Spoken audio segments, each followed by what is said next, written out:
guys. This is AJ Sada from Philippines. Update. So, as I promised before, mag-upload ako ng mga process and magkano ba inaabot ng HRT or hormone replacement therapy dito sa atin sa Pilipinas. So far kasi, ilan lang din yung mga kapatid natin na merong HMO. Swerte natin na nako-cover tayo ng mga HMO natin para sa mga ganitong process. Ang ginagastos na lang natin dito is yung sa ano na lang talaga, sa hormone na lang talaga, and then yung mga maintenance natin. Okay, so paano nga ba nag-uumpisa yun, no? So, may mga option tayo. First, pwede kang dumiretso ng psychiatrist. Dito magpapa-assess ka kasi merong mga kapatid natin na nagkaroon na naman gender identity crisis. Daming ganito as in, lalo sa mga sa mga ubit, naging trans man, naging ubit ulit kasi nakuha na nila yung physical appearance sila. So mas maganda sana ma-identify mo muna yung sarili mo or magkaroon na muna ng self-assessment. Ano ka ba talaga? Ano ba tingin mo sa sarili mo? Hindi na ma-record porket trans man ka, mag-undergo ka na ng hormone replacement therapy. Hindi. Ang dami kong kilala na they identified themselves as a man or a trans man, pero hindi naman sila nag-undergo ng HRT. Discretion pa rin nila yan marami. Marami silang kinoconsider din. At the same time, andito yung health risk nila, financial, hindi kasi siya biro talaga. And then, yung preference sila. Trans man sila, pero hindi nila nire-require sa sarili nila na mag-undergo ng ganito. Okay, so secondly is maghanap tayo ng doktor. Ano nga ba klaseng doktor hanapin natin? Cardio ba? Ano pa ba? OB ba? Unang hanapin natin dito guys is endocrinologist. Sila kasi nagmo-monitor ng hormone natin talaga. Yun yung trabaho nila sa pagkatao natin. Sila talaga yung makakatulong as in. Sila rin yung mag-guide paano ba yung sa dosage natin. Kung weekly ba, monthly ba, twice a month ba, every other month ba. Depende yon kung paano maglalaro yung gamot sa katawan mo.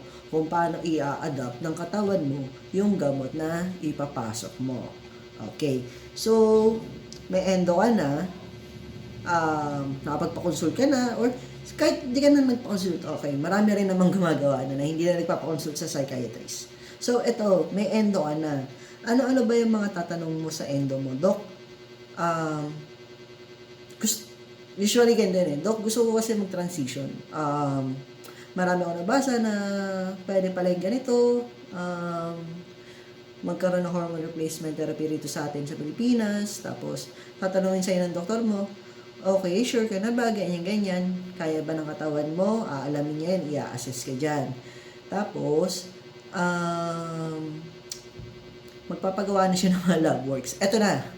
So, papasok na tayo sa mga lab works and imaging process. Yan na yun. So, dito, meron akong kinumpile dito. Try ko na lagay sa screen guys edit ko na lang. Meron akong kinumpile dito ng mga presyo ng mga lab works. Ano-ano nga ba yung mga lab works na pinapagawa? Ito yung based sa own experience ko. Ito yung mga pinagawa sa akin. And usually na ginagawa sa akin every 3 months or 90 days. So ito siya. FBS, lipid profile, creatinine, uric acid, SGPT, ALT, SGOT, AST, HbA1c, dami So, kayo nang bahala mag-research kung para saan yung mga yan. Try ko na lang iba i-discuss. CBC and platelets, FT3, FT4, TSH, dalawang klaseng TSH isang Eclia, isang IRMA. Then, testosterone, Eclia. Then, 2D echo with Doppler. Then, ECG, tsaka full abdomen. Actually, meron pa nga itong transvaginal ultrasound. Hindi ko lang siya na i-take down kung magkano yung presyo. So, idagdag na lang natin siya. Try na lang natin. Makapag-canvas pa. Okay? Itong mga presyo na sasabihin ko guys is high precision diagnostic to. Syempre, preference nyo pa rin naman kung saan nyo yung gusto, malapit sa inyo, accessible. The same time, syempre, baka may mas makamura. So, ito kasi si high precision is cover siya ng HMO ko. So, yun. Salamat sa work ko. Salamat sa, employer ko. So, ito, discussin natin magkano siya isa-isa. And then, kung ano yung mga, para saan ba siya. So, try ko lang. Hindi naman tayo doktor para explain ko lahat ng lab works na to. FBS, so, ito, para to sa sugar, yata, I think. Hindi ko sure. So, FBS is 150. Then, lipid profile, 675. Creatinine, 180. Uric acid, 180. Ito, lagi ako may issue dito. So, di-discuss ko na rin kung ano yung lagi may issue sa akin. SGPT, 220, para to sa liver. And then, SGOT, AST, para rin to sa liver, 220. HbA1c, 500. I think para to sa sugar din.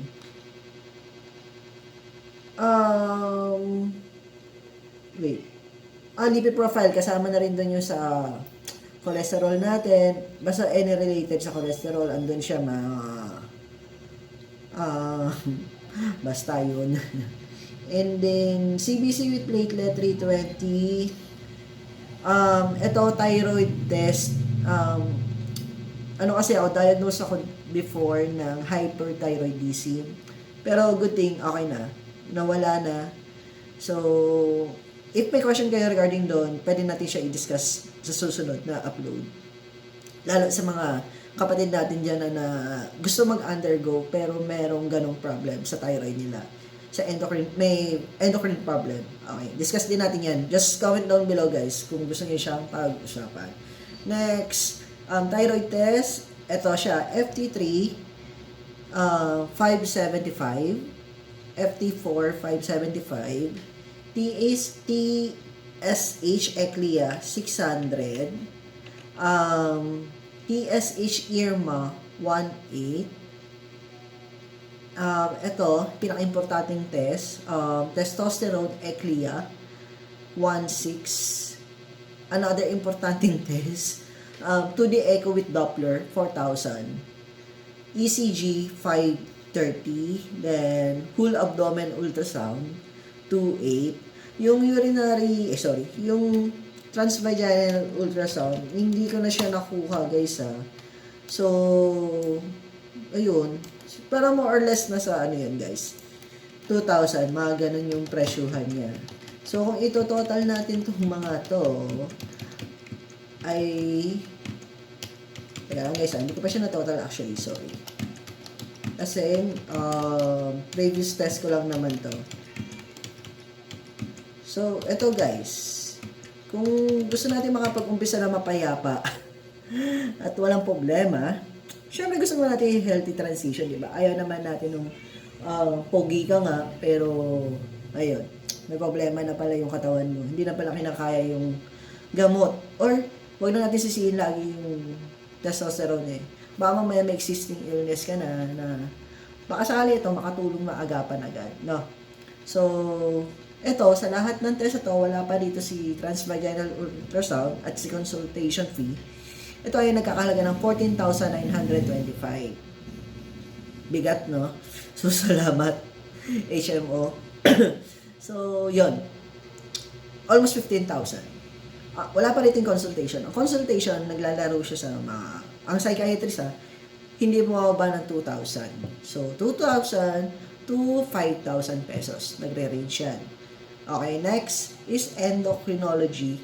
Usually, ang doctor's fee is 800. Kung may HMO, good thing, kaya niya i-cover yun. Yung endocrinology ko is Dr. Joey DJ Isip. hawak hawak siya ng Medical Center of Taguig and Ace Pateros.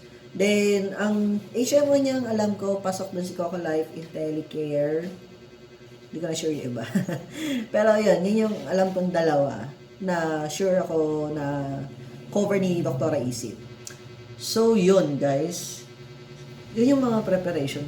So, wala pa dito yung sa hormone. Hormone kasi napakadali na lang bumili yan. Actually, dami ko nakita sa Shopee, meron na. Dami nating mga brother and sister na nagtitinda na rin dyan. Actually, nandiyan yung ako eh. Hindi, joke lang.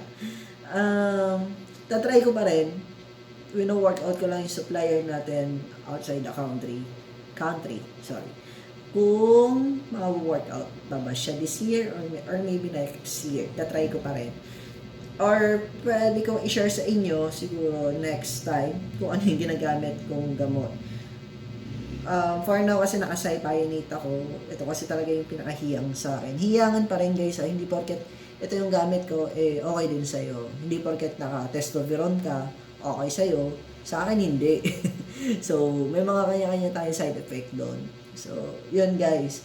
So, ito, na-breakdown na natin yung pinaka-initial cause ng safe transition dito sa atin sa Pilipinas bago tayo mag-umpisa. Hindi to sa umpisa lang guys every 3 months ginagawa yung mga test dito. Hindi naman lahat yan. Usually, yung basic lab works talaga. Okay? Hindi naman ito ikaw lagi inuulit yan. Hindi naman. Depende sa case nyo kung may problem kayo sa heart. Ako kasi twice a year ko siyang ginagawa. The same time sa full abdomen kasi meron tayong fatty liver na minomonitor din. Thyroid, wala naman na, hindi na ako no-ultrasound dyan. Pero na-ultrasound naman ako. Cover din naman siya. I think nasa 1.5 yata yung price niya. Sa high precision din Pero guys, excuse me, try nyo pa rin sa iba. Alam ko sa New World Diagnostic, mas mura sila. Pero kasi ako tiwala na ako high precision Tsaka yung record ko talaga nasa kanila maganda. Pag nag-download ka, nung result mo, accumulated na siya. Makikita na yung history ng mga lab works mo. Kung meron bang, makikita mo doon kung meron bang bumababa, tumataas, kung nasa borderline, makikita mo naman doon sa kanila.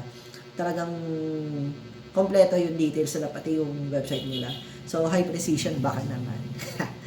So, guys, yun tayo nagtatapos. So, any question, message nyo lang ako sa FB, try ko kayong sagutin hanggat kaya ko kung hindi naman tayo busy. Or dito sa YouTube, comment lang kayo. Sasagot naman ako hanggat kaya ko. Okay? Hindi tayo masungit in person. Okay, so guys, hanggang sa ulitin, comment down below kung ano yung gusto nyong pag-usapan natin sa susunod na itatry kong ma-share sa inyo. Okay? Salamat guys!